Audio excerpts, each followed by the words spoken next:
आज हम बात करेंगे कि अगर आप सोराइसिस से सफ़र कर रहे हैं, तो आपको क्या-क्या चीज़ें खानी चाहिए और क्या-क्या चीज़ें अवॉइड करनी चाहिए, जो कि आपके सिम्पटम्स को बढ़ा सकता है सोराइसिस में।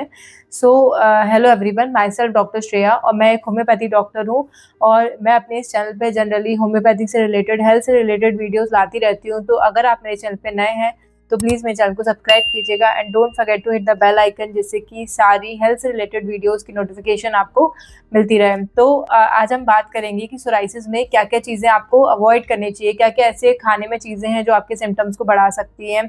बहुत सारे लोग काफ़ी कन्फ्यूज़ रहते हैं कि अगर उनको सोराइसिस है, जो कि इतना कॉम्प्लेक्स बीमारी है, कि उनको क्या चीज़ें खाएँ, क्या चीज़ें अवॉइड करें, तो आज हम इसके ऊपर बात करेंगे। सबसे पहले तो हम बात कर लेते हैं कि सोराइसिस क्या होता है। सोराइसिस एक ऑटो इम्यून डिसीज़ है, जिसमें आपकी स्किन जो है मेनली वो अफ़ेक्ट होती है। फिर धीरे-धीरे करके अगर उस पे ध्यान ना दिया जाए या प्रॉपर ट्रीटमेंट ना लिया जाए, तो जॉइंट भी अफ़ेक्ट हो सकते हैं, नेल्स भी अफ़ेक्ट हो सकते हैं। बट इनिशियली जो सिम्पटम्स आते हैं वो स्किन पे आते हैं। आपकी जो स्किन है उस पे बहुत मोटी-सी सिल्वर कलर की पपड़ी जमने लगती है, जिस पे काफ़ी ज़्यादा खुजली आती है, जलन होती है और स्पेशली अभी ठंड चल रही है और ठंड के टाइम पे सोराइसिस के पेशेंट काफ़ी सारे आते हैं और सोराइसिस की तकलीफ़ काफ़ी बढ़ जाती है। तो अब ऐसे में ये चीज़ का ध्यान रखना बहुत ज़रूरी है कि डाइट में ऐसी क्या-क्या चीज़ें आप ले सकते हैं और क्या चीज़ें आपको अवॉइड करना चाहिए जो आपके सिम्पटम्स को बढ़ा सकती हैं। अब सोराइसिस पे मैंने एक कंप्लीट डिटेल्ड वीडियो डाला हुआ है, तो आप चेक कर सकते हो उस वीडियो को। आज हम बात करेंगे कि क्या-क्या अवॉइड करना चाहिए आपको। जिसमें सबसे पहली चीज़ आती है बहुत ज़्यादा हाईली स्पाइसी गरम मसाले वाला, रेड चिली पाउडर वाला फूड। स्पेशली कुछ लोग जो होते हैं वो बहुत ज़्यादा शौकीन होते हैं रेड चिली पाउडर, हाईली गरम मसाले वाला फूड खाते हैं, तो आपको वो अवॉइड करना है। आप रेड चिली पाउडर की जगह आप ग्रीन चिली यूज़ कर सकते हैं, बट आपको बहुत ज़्यादा स्पाइसी फूड नहीं खाना है, क्योंकि वो बॉडी में इन्फ्लेमेशन को बढ़ाएगा, आपकी जो गट हेल्थ है उसको ख़राब करेगा और ग्रेजुअली फिर जो आपके सिम्पटम्स हैं वो वर्स होने लगेंगे, तो आपको इसको अवॉइड करना है। दूसरी चीज़, जो लोग नॉन-वेज खाते हैं, नॉन-वेज में स्पेशली जो रेड मीट होता है, आपको वो अवॉइड करना है, क्योंकि वो भी अल्टीमेटली इन्फ्लेमेशन को बढ़ाता है। और आपको व्हाइट शुगर या फिर व्हाइट सॉल्ट भी अवॉइड करना है। व्हाइट शुगर की जगह आप जो नेचुरल स्वीटनर है, जैसे कि स्टीविया हुआ या फिर हनी है, वो आप यूज़ कर सकते हैं। व्हाइट सॉल्ट की जगह आप रॉक सॉल्ट यूज़ कर सकते हैं। रॉक सॉल्ट हेल्दी भी है और सोराइसिस में आपके सिम्पटम्स को भी नहीं बढ़ाएगा, तो आप वो यूज़ कर सकते हैं। एंड नंबर 4th इज़, आपको अगर आप अल्कोहल या फिर स्मोकिंग का कंज़प्शन करते हैं, तो आपको वो भी अवॉइड करना है, क्योंकि अल्कोहल और स्मोकिंग से भी हमने ऐसा देखा है कि जो पेशेंट बहुत ज़्यादा स्मोकिंग करते हैं और स्मोकिंग का एडिक्शन जिनको होता है, उनमें भी सोराइसिस के जो सिम्पटम्स हैं वो बढ़ने लगते हैं, या फिर सोराइसिस ठीक भी हो रहा होता है तो सोराइसिस के सिम्पटम्स वर्स होने लगते हैं, तो आपको वो भी थोड़ा-सा अवॉइड करना है। एंड नंबर 5 इज़ वेजिटेबल्स की अगर हम बात करें, तो वेजिटेबल्स में क्या-क्या वेजिटेबल्स हैं जो आपको स्पेशली ध्यान रखना है, आपको अवॉइड करना है, वो है ये 3 वेजिटेबल्स, टमाटर, आलू और बैंगन। ये स्पेशली 3 वेजिटेबल्स अवॉइड करनी है। बाकी आप कोई भी वेजिटेबल लेना चाहें तो वो ले सकते हैं, किसी भी तरह का वेजिटेबल ले सकते हैं, बट स्पेशली ये 3 अवॉइड करना है, क्योंकि इसमें एक कंपाउंड होता है सोलानिन करके, जो इन्फ्लेमेशन को बढ़ाता है। तो हम अपने पेशेंट्स को स्पेशली 3 वेजिटेबल्स अवॉइड करने को बोलते हैं। And the number 6 is, dry fruit में, नट्स में, सीड्स में क्या ले सकते हैं आप? आप वॉलनट ले सकते हैं, आलमंड्स ले सकते हैं, फ्लैक्स सीड्स ले सकते हैं, चिया सीड्स ले सकते हैं।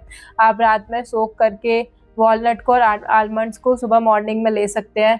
वो एक हेल्दी ऑप्शन है और उसमें सोराइसिस के आपके सिम्पटम्स भी नहीं बढ़ेंगे। और अब हम बात करें तो डेयरी प्रोडक्ट्स की, बहुत सारे लोगों को कन्फ्यूजन होता है कि क्या उनको डेयरी अवॉइड करना चाहिए।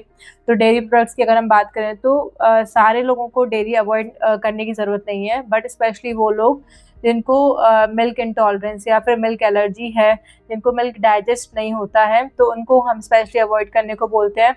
और जो भी फुल क्रीम से बनी हुई चीज़ें हैं, या फिर फुल क्रीम मिल्क आता है और एक टोन्ड मिल्क आता है, तो जो फुल क्रीम मिल्क होता है, क्योंकि उसमें फैट ज़्यादा होता है, तो हम वो अवॉइड करने को बोलते हैं। बट जो टोन्ड मिल्क है, आप वो ले सकते हैं। टोन्ड मिल्क से बनी हुई चीज़ें ले सकते हैं, और स्पेशली फुल क्रीम मिल्क जो है, उससे जितनी बनी हुई चीज़ें हैं, जैसे पनीर, टोफू या फिर चीज़ हो गया, तो आपको ये तीनों चीज़ें अवॉइड करनी है, क्योंकि उसमें फ़ैट काफ़ी ज़्यादा होता है और एक प्रोटीन होता है कैसीन करके, जो इन्फ्लेमेशन को बढ़ाता है, तो आप ये चीज़ अवॉइड करें। अब बात करें व्हीट की, तो बहुत सारे लोगों को कन्फ्यूजन होता है कि क्या उनको व्हीट अवॉइड करना चाहिए।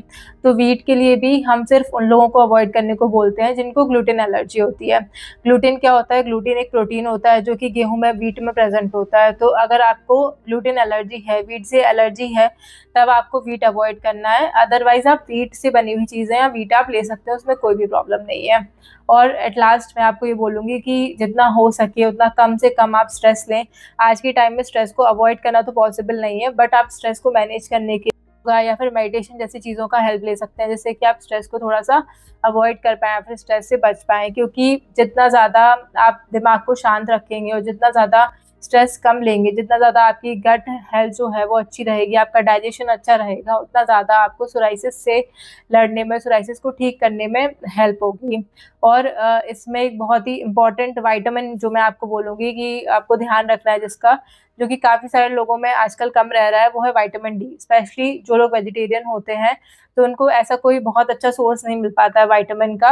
बट आपको ध्यान देना है कि अगर आप विटामिन डी आपकी बॉडी में कम है, जिसके लिए आप ब्लड टेस्ट करवा सकते हैं, तो आपको विटामिन डी आप ले सकते हैं ब्लड टेस्ट करवाने के बाद अगर कम है, क्योंकि vitamin D important role play करता है सोराइसिस में। और हमारे पास जो पेशेंट आते हैं जिनका विटामिन डी कम होता है, हम उनको मेडिसिन के साथ विटामिन डी सप्लीमेंट करने को ज़रूर बोलते हैं।